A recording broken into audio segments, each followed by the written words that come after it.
Et il est content, au contraire. Oui, contrairement à d'habitude, je ne vais pas remettre le clocher au milieu du village, mais le stand au milieu du hall, puisque nous sommes en direct de la foire de Paris qui se tient au parc des expositions de la Porte de Versailles, sur le stand Sofinco qui se trouve hall 6 G042.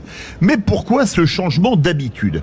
Parce que Cécile de Ménibus m'a demandé pour une fois de ne pas râler peu après 18h et que, profitant de quelques jours de vacances à compter de ce soir, il valait mieux pousser un coup de cœur qu'un coup de gueule, histoire de ne pas faire monter la pression artérielle avant celle du turbo.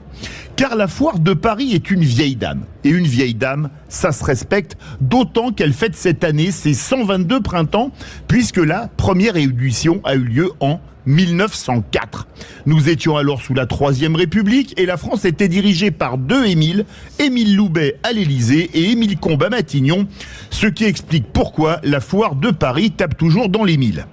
C'est en 1929 que le concours Lépine a intégré la foire de Paris avec des lauréats qui ont marqué nos vies.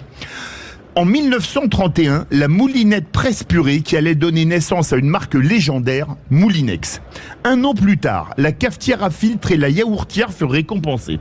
En 1948, ce furent les premières lentilles de contact modernes, tandis que 10 ans plus tard, ce fut une table fixe équipée de 2 rallonges, si pratique quand on reçoit du monde. Année après année, c'est toujours un bonheur d'arpenter les allées de la foire de Paris où on croise des produits innovants et de qualité, vendus par des personnes infiniment plus aimables que certains vendeurs de notre ami Flavio que nous retrouvons du lundi au jeudi dans Les Vraies Voix. Un lieu incontournable où on peut faire la foire sans gueule de bois, sauf en cas de surchauffe de la carte de crédit ou du chéquier.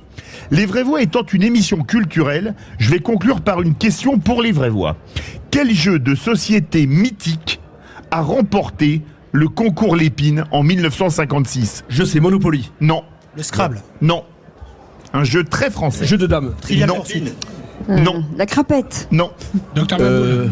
Je sais pas. Allez, probablement en hommage à Émile Loubet et Émile Combes. Je sais pas. Eh ben, le jeu d'Émile Borne. Ah, bah oui. Parce que le jeu d'Émile Borne a remporté le concours Lépine en 1956. Il fallait bien terminer ce coup de cœur par un coup fourré. Ah, pas mal. Par contre, il était